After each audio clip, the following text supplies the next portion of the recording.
Super Docteur, c'est le podcast des médecins généralistes. Le podcast qui vous transmet les recommandations de bonnes pratiques et les résultats des grandes études qui vont changer vos habitudes.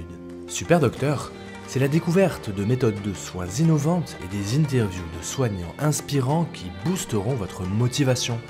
Un contenu court et pratique chaque semaine pour tous les médecins. Bonjour à tous et bienvenue sur Super Docteur.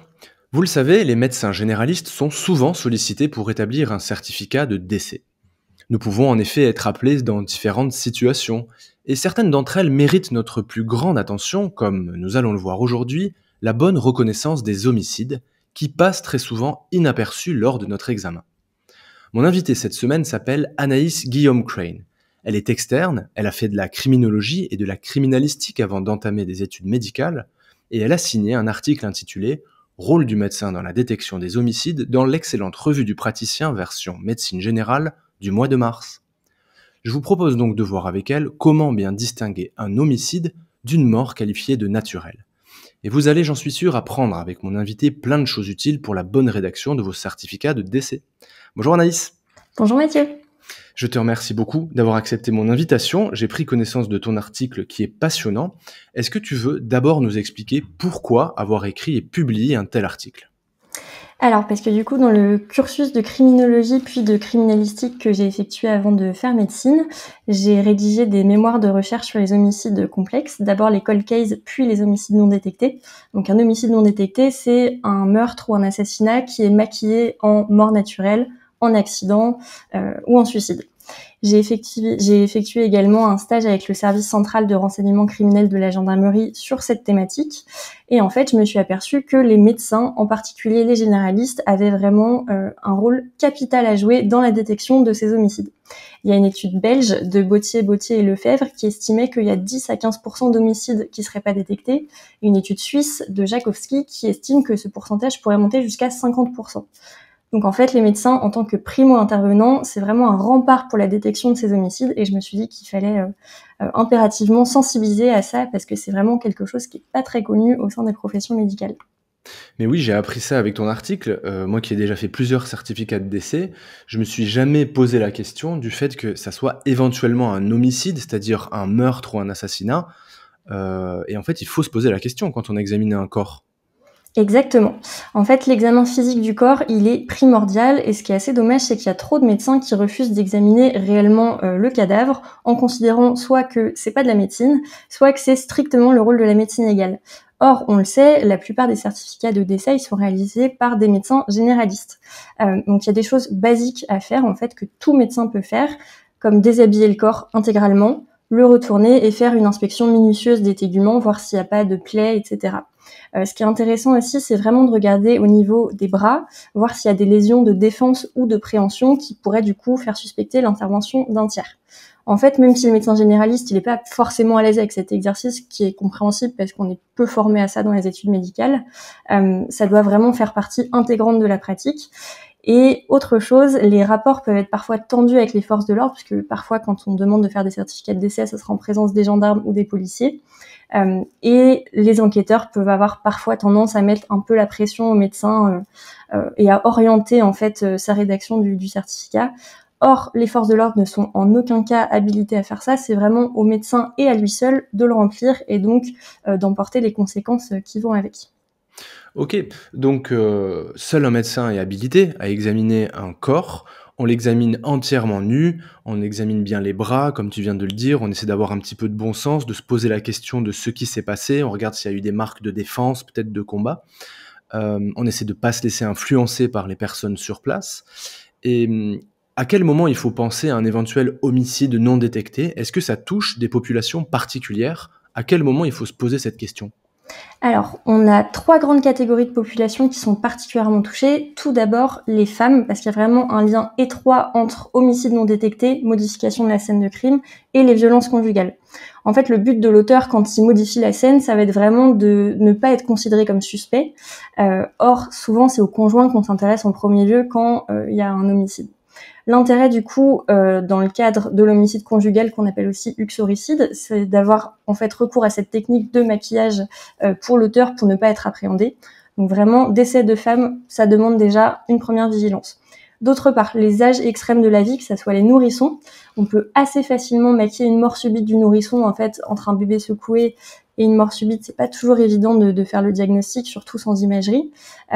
Et d'autre part, les personnes âgées, notamment si elles sont placées en institution de type EHPAD, il y a vraiment une vulnérabilité inhérente à l'âge. Et enfin, troisième catégorie, les personnes marginalisées, par exemple les sans domicile fixe, les travailleurs du sexe, etc., qui sont des populations exposées et en fait malheureusement assez peu pris en compte par les services de police et de justice. Ok, donc 3 grandes situations, 3 grands drapeaux rouges dans ce cas, c'est les femmes, les âges extrêmes, nourrissons ou personnes âgées, et les personnes marginalisées que tu viens de préciser. Tout à fait. Est-ce que tu as des conseils à nous donner pour rédiger un certificat de décès, et notamment concernant le fameux obstacle médico-légal? Est-ce que tu peux nous expliquer ce que c'est, ce que ça implique, et quand est-ce qu'il faut le cocher dans nos certificats? Tout à fait. Alors déjà, pour commencer, je voudrais rappeler que le médecin qui rédige le certificat de décès, il engage triplement sa responsabilité, sur le plan civil, pénal et ordinal. Et celui qui examine le corps est celui qui rédige le certificat de décès.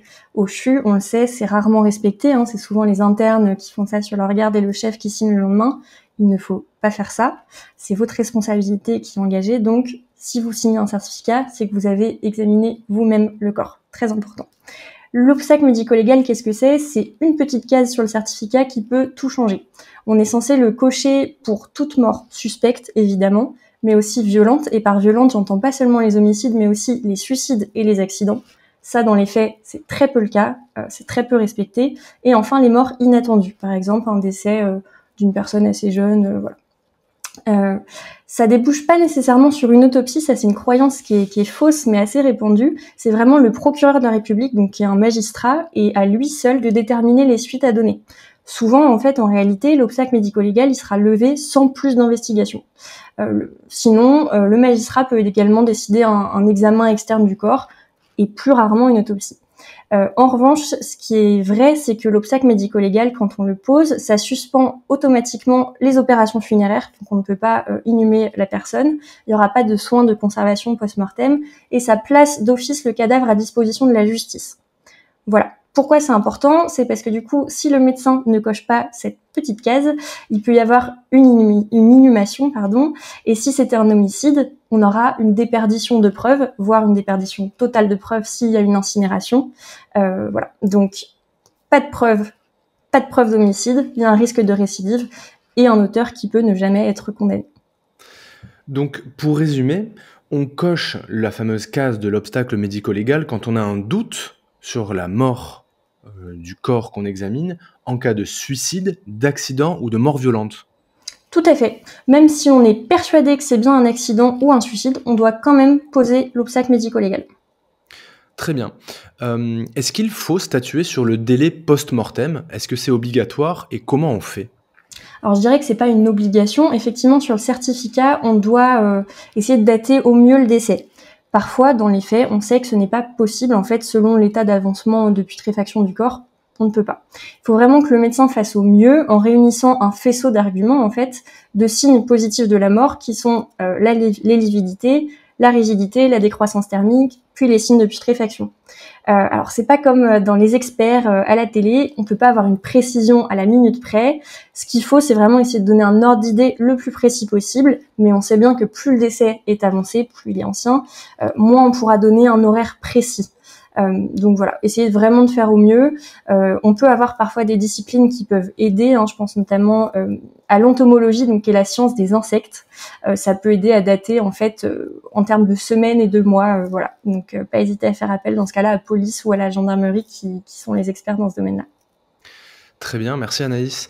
Est-ce qu'il y a des situations qui requièrent une vigilance accrue et notamment un recours à la médecine légale? Quand est-ce qu'on a recours à la médecine légale? En fait, il faudrait que le médecin qui signe un certificat de décès ait recours à la médecine légale dès le moment où il sent que ses compétences sont dépassées, où il n'est pas en capacité en fait de répondre. Il faut pas en avoir honte. On demande des avis dans les services au CHU à n'importe quelle spécialité. Il faut partir du principe que la médecine légale, c'est pareil. On peut contacter 24 heures sur 24 un médecin légiste de permanence. On peut même lui envoyer des photos s'ils peuvent pas se déplacer, il n'y a pas de souci, pour qu'il puisse nous donner des indications. Il y a certaines situations où d'office, les capacités du médecin seront forcément dépassées. Je pense notamment à la balistique, donc c'est tout ce qui a trait aux armes à feu. Ça demande vraiment une expertise particulière.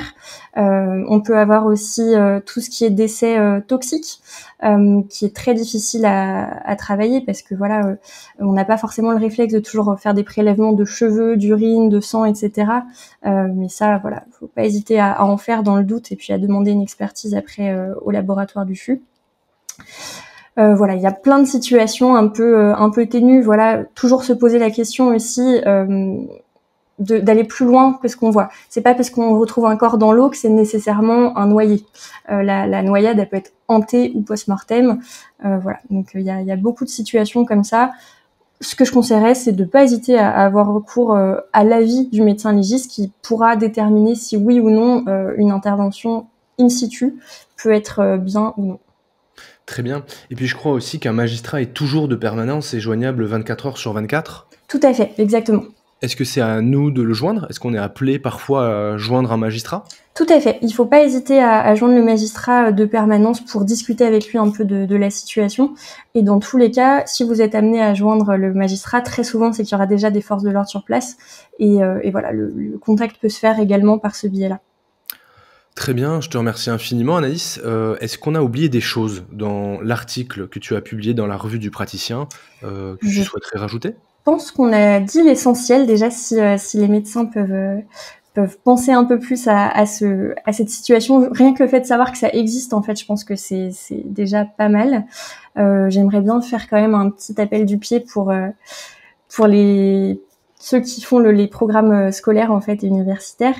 Ça serait peut-être bien de faire un peu plus de prévention en fait et de formation au sein des universités. Je pense notamment à l'internat de médecine générale ou de médecine d'urgence parce que là j'ai parlé que des généralistes, mais c'est vrai que les interventions du SMUR amènent aussi un certain nombre de certificats de décès. Voilà, donc peut-être mettre l'accent sur la formation dessus pour permettre de faciliter la détection de ces homicides. Très bien, le message est passé. Est-ce que tu veux qu'on te retrouve quelque part? Est-ce que tu es sur les réseaux? Est-ce que tu es sur des plateformes particulières où tu souhaites qu'on retrouve ton travail? Moi, je suis sur LinkedIn surtout, où j'ai publié mes travaux de recherche et les différents articles que je fais. Donc voilà, vous pouvez me retrouver dessus. Ok, donc sous le nom Anaïs Guillaume Crane, qui s'appelle donc Crane. Tout à fait, exactement. Je te remercie infiniment Anaïs, c'était très intéressant, j'ai appris plein de trucs et ça va être un épisode très utile, je pense. À bientôt. Merci à toi, Mathieu. Salut. J'espère que cet épisode t'a plu. Si c'est le cas, pense à t'abonner pour ne rater aucun épisode. Si tu veux me laisser une note de 5 étoiles sur ton application, ça m'aiderait aussi beaucoup.